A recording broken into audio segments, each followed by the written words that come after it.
Good morning students, कैसे हैं आप सब। आशा करता हूँ सेकंड चैप्टर आपने अच्छी तरीके से रीड किया होगा, नोट्स तैयार किए होंगे।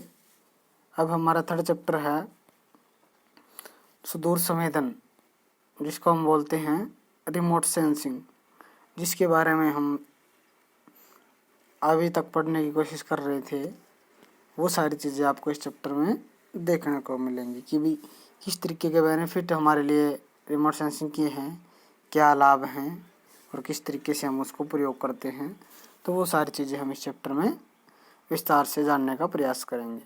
तो इंट्रोडक्शन की अगर बात करें, परिचय क्या है, परिभाषित हम इसको किस तरीके से करते हैं, तो वो जानकारी हम प्राप्त करते हैं कि भाई सुदूर संवेदन, इसे दूर संवेदन भी कहते हैं कि भी दूर से किसी एक पर्टिकुलर डिस्टेंस से किसी भी चीज़ की जानकारी प्राप्त करना, किसी ऐसी वस्तु अथवा घटना के बारे में सूचना प्राप्त करना जिसका सूचना एकत्रित करने वाले यंत्र और व्यक्ति सीधा संपर्क ना हो। हमारी आँखें, नाक, कान या किसी सीमा तक त्वचा दूर संवेदन यंत्र का काम करते हैं, क्योंकि हमें देखने, सूंघने और महसूस करने की सहायता भी देते हैं। तो इस तरीके से ऑर्थर एन स्टहलर ने कहा था कि भी अपने व्यापक अर्थ में रिमोट सेंसिंग प्रेषक की छूने, स्वाद चखने अथवा सूंघने जैसी ज्ञानेंद्रियों के सीधे संपर्क के बिना किसी वस्तु के लक्षणों को मापने की एक क्या है, प्रक्रिया है।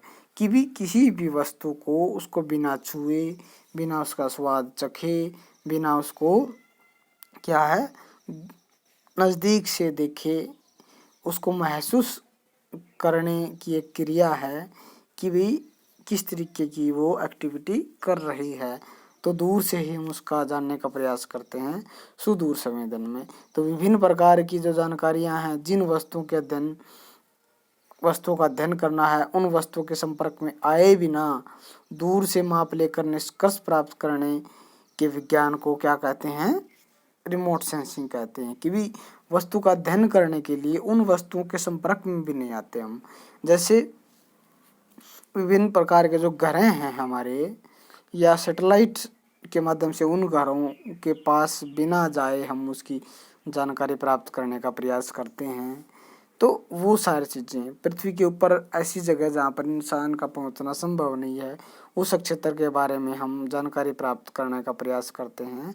तो वो किसके माध्यम से करते हैं, रिमोट सेंसिंग के माध्यम से करते हैं।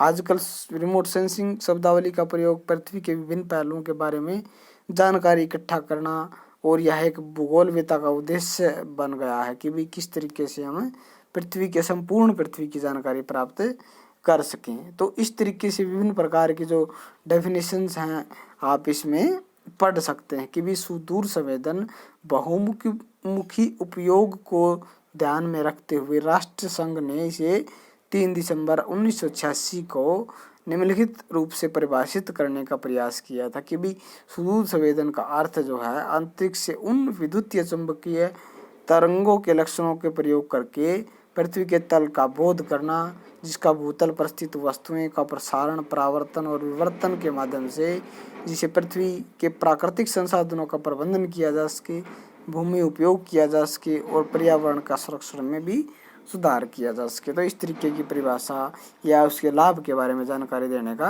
प्रयास भी किया। विभिन्न प्रकार के जो प्रक्रम हैं वो भी सक्रिय हैं रिमोट सेंसिंग के माध्यम से कि भी पके हुए पपीते की प्रक्रियाएं जैसी होती हैं जिससे उसका रंग पीला हो जाता है। तो इस तरीके से हमारी आँखें जो हैं सुदूर संवेदन का भी काम करती हैं।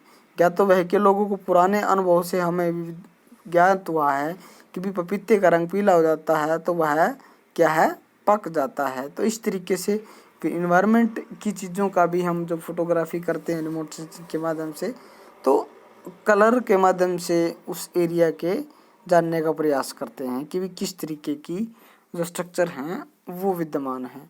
उसके बाद आती है फंडामेंटल ऑफ रिमोट सेंसिंग कि भी क्या इसकी आधारभूत संरचना है कि प्रकृति ने मनुष्य की कान, नाक और त्वचा जैसी दूर संवेदक उपकरण भी दिए हैं कि भी नाक के माध्यम से हम किसी वस्तु को बिना छुए महसूस कर सकते हैं, सूंघ सकते हैं, उसकी जानकारी प्राप्त कर सकते हैं। आंखों के माध्यम से किसी दूर की वस्तु को हम देख सकते हैं।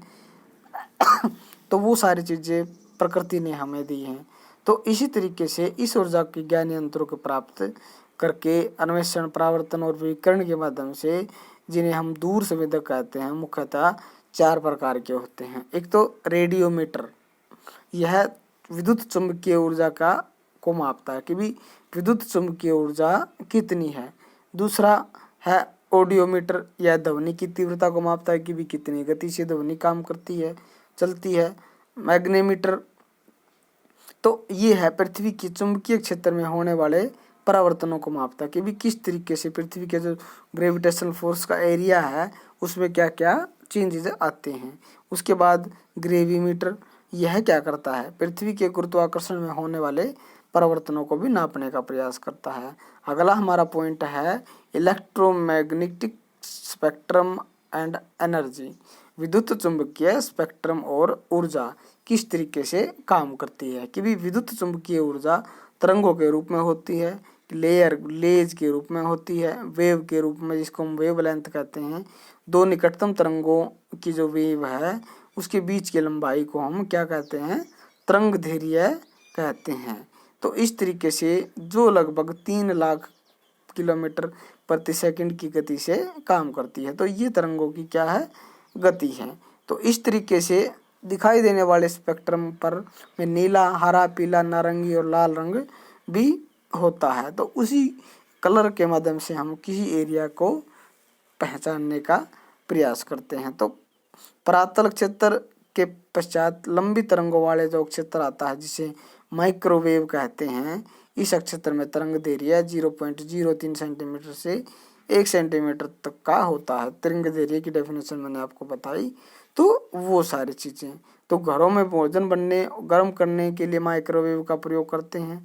तो इस तरीके से इन तरंगों का संदेश वाहक का भी प्रयोग किया जाता है। रडार सिस्टम जिसको हम कहते हैं कि भी एक हमारी सूचनाएं तरंगों के माध्यम से एक स्थान से दूसरे स्थान तक हम प्राप्त करते हैं, जिसको हम माइक्रोवेव या स्पेक्ट्रम के नाम से जानते हैं। इस तरीके से रिमोट सेंसिंग में विद्युत चुंबकीय स्पेक्ट्रम की उपयोगिता को हम समझ सकते हैं कि भी जो लेज हैं या वेव हैं जो विद्युत की, वो किस तरीके से तापमान में वृद्धि के साथ साथ छोड़ी गई ऊर्जा में भी वृद्धि करती हैं। यानी ऊर्जा की तरंगों को माप कर हम सूचना प्राप्त कर सकते हैं। तो इससे क्या है, वस्तु का तापमान बढ़ने से अधिकतम ऊर्जा का क्षेत्र छोटी तरंग दैर्घ्य में खिसकता जाता है। यानी धीरे धीरे जब तापमान बढ़ता है तो तरंगों की जो लेंथ है वो छोटी होती रहती है और स्पीड बढ़ जाती है। तो हमारी आंखें 4000 से 7000 एंगस्ट्रॉम अथवा 0.4 से 0.7 माइक्रोमीटर तक देख सकती हैं। तो ये जो माइक्रोमीटर की तरंगें हैं फोटोग्राफी में रिकॉर्ड कर सकती हैं। तो इस तरीके से रिमोट सेंसिंग में ये तरंगें रिकॉर्ड हो जाती हैं। उसके बाद आती है सेंसिंग सिस्टम। सेंसिंग सिस्टम क्या है कि भी अक्रिय 2 प्रकार की होती हैं ये। एक तो अक्रिय निष्क्रिय प्रणाली, पैसिव सिस्टम जिसको हम बोलते हैं। प्रकृति ऊर्जा का प्रयोग किया जाता है इसके अंदर, और परावर्तित और विकिरित कोई भी हो सकती है, और इस तरीके से फोटोग्राफी में हमारी सहायता होती है और परावर्तन ऊर्जा का प्रयोग इसमें किया जाता है। दूसरा है एक्टिव सिस्टम, सक्रिय प्रणाली। इसमें मानव ऊर्जा उत्पादित ऊर्जा का प्रयोग होता है। भी मनुष्य ने जो ऊर्जा का उपयोग बनाई है, इसमें ऊर्जा अपने स्रोत से वस्तु ऑब्जेक्ट तक जाती है और कुछ परावर्तन होकर स्रोत तक पहुंच जाती है, और यह क्या करती है, रिकॉर्ड किया जाता है। उसके बाद आती है वायुमंडल का प्रभाव कि भी वायुमंडल के अंदर कार्बन डाइऑक्साइड, धूल कण, जलवाष्प, ओजोन गैस, इस प्रकार की प्रदूषणकारी तत्व भी मौजूद हैं जो सूर्य से आने वाले सौर विकिरण को प्रकीर्णन करते हैं, स्कैटर करते हैं, परावर्तन करने का प्रयास करते हैं और अवशोषण भी करते हैं। और इस तरीके से उन्हीं वायुमंडल का प्रभाव सभी तरंगों पर एक जैसा नहीं होता, और इसी स्पेक्ट्रम के माध्यम से हमें सुदूर संवेदन के लिए उपयुक्त क्षेत्र का निर्धारण भी करते हैं। तो उसके बाद आता है स्टूडेंट्स कि भी सुदूर संवेदन के खंड कितने बनाए हैं, कि भी जोन क्या बनाए हैं हमने रिमोट सेंसिंग की। एक तो है गामा किरणों के खंड, में दूर संवेदन, remote sensing in the gamma rays region, कि भी गामा किरणें जो हैं दूर संवेदन से यूरेनियम, थोरियम और पोटासियम की खोज में बड़ी सहायता मिली है। कि भी जिस एरिया में यूरेनियम है, थोरियम है या पोटेशियम पाए जाते हैं, तो गामा किरणों के माध्यम से उन चीज़ों का हम पता लगा सकते हैं भूवैज्ञानिक के माध्यम से। 400 से 500 फुट की ऊंचाई पर इनको लगाया जाता है सेंसर को, और वो उस क्षेत्र की थोरियम, पोटासियम और यूरेनियम के भंडारों का पता लगाती हैं। परावैंगनी खंड दूर संवेदन, सूर्य से आने वाले जो परावैंगनी किरणें हैं वायुमंडल का अवशोषण, वायुमंडल द्वारा अवशोषित की जाती हैं। केवल 10% भाग ही पृथ्वी पर पहुंचता, बाकी क्या होता है परावैंगनी किरणें इसको सोख लेती हैं। फ्लोराइड और कैल्साइट जैसे खनिज पदार्थों और परावैंगनी किरणों में ये क्या करती हैं, परावर्तन कर देती हैं। तो ग्रेनाइट या दूसरे जो खनिज हैं उनका अध्ययन इसके माध्यम से किया जाता है। तीसरा है आदर्श खंड में दूर संवेदन, की भी 0.7 से 4 से 0.7 माइक्रोवेव की जो तरंगे हैं, जैसे मैंने पहले बताया था आपको भी आंखें देख सकती हैं। तो इस तरीके से पिछले 2 दशकों में सुदूर संवेदन के लिए इस खंड का भी प्रयोग किया गया है कि वायुयान और अंतरिक्ष यान दोनों का प्रयोग इसमें किया जाता है। तो उसके बाद आती है अवकरत खंड सुदूर संवेदन। इसमें क्या है, remote sensing in the infrared region. इस खंड में सुदूर संवेदन उष्मा पर निर्भर करता है कि भी कितनी एनर्जी आती है। 0 केल्विन या -273 डिग्री सेल्सियस हो सकता है, और ये ऊर्जा छोड़ते हैं। सभी ठोस पदार्थ या जीव जंतु, पेड़ पौधे, चट्टानें अवकरत विकिरण छोड़ते हैं, और इसको हमें महसूस कर सकते हैं, देख नहीं सकते। तो इस तरीके से इनका ऊर्जा का प्रयोग किया जाता है। उसके बाद आती है सिग्नेचर संकल्पना, कंसेप्ट ऑफ सिग्नेचर। जब विद्युत चुंबकीय विकिरण किसी तल पर पड़ता है तो इसका परावर्तन, अवशोषण और संचरण या प्रशिक्षण हो जाता है, एक दूसरे से विकृत हो जाती हैं, परावर्तित हो जाती हैं।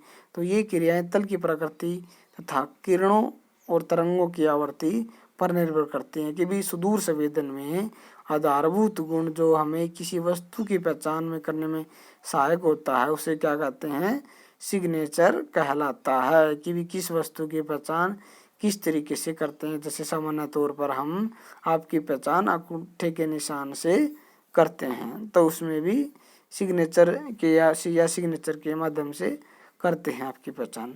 तो ये सारी चीज़ें पहचानने के संकल्प यानी थ्योरीज होती हैं। बहुसंकेंद्रणीय संकल्पना की अगर मल्टी स्पेक्ट्रम कंसेप्ट की बात करें तो यह संकल्पना प्राय प्रयोग किए जाने वाले सिग्नेचर हैं, और प्रकाशीय क्षेत्र ऑप्टिकल रीजन में इसका विशेष प्रयोग भी किया जाता है। और बहु स्पेक्ट्रम सूर्य संवेदन जो है वो अधिक तरंग कटिबंधों में प्रयोग किया जाता है। जैसे कि पहले बताया गया है कि भी कुछ पदार्थों का विशेष तरंग के प्रति ही संवेदनशील होती हैं, यानी सारी तरंगे अलग अलग पदार्थों पर स्पेक्टर करती हैं या परिवर्तन करती हैं। तो बहु स्पेक्ट्रम सुदूर संवेदन जो है, मल्टीपल स्पेक्ट्रम रिमोट सेंसिंग जो है, वो विभिन्न स्पेक्ट्रमों का अध्ययन करने और विभिन्न प्रकार के चट्टानों का अध्ययन करने में इसका प्रयोग किया जाता है। और ये सभी मिलकर 0.4 से 0.9 तक की तरंग दैर्घ्य का रिमोट सेंसिंग के लिए प्रयोग की जाती हैं। यानी अलग अलग प्रकार की तरंगें अलग अलग चीज़ों पर परावर्तित होती हैं, तो उन्हीं के माध्यम से हम उन चीज़ों का ज्ञान प्राप्त करते हैं। तो फोटो जैसी आकृति प्राप्त करने में लिए इसका प्रयोग भी कई बार किया जाता है। तो स्टूडेंट्स आज के लिए आपका इतना ही टॉपिक है, इसको रिवाइज कीजिएगा कि भी किस तरीके से हम रिमोट सेंसिंग का प्रयोग करते हैं, कितने इसके खंड हैं और कितनी प्रणालियां हैं। तो ये सारी चीज़ें हमारे लिए काफ़ी महत्वपूर्ण होगी। अगला टॉपिक हम अगली क्लास में आपको करवाएंगे, इसको रिवाइज कीजिए और समझने का प्रयास कीजिए। Okay students, have a nice day.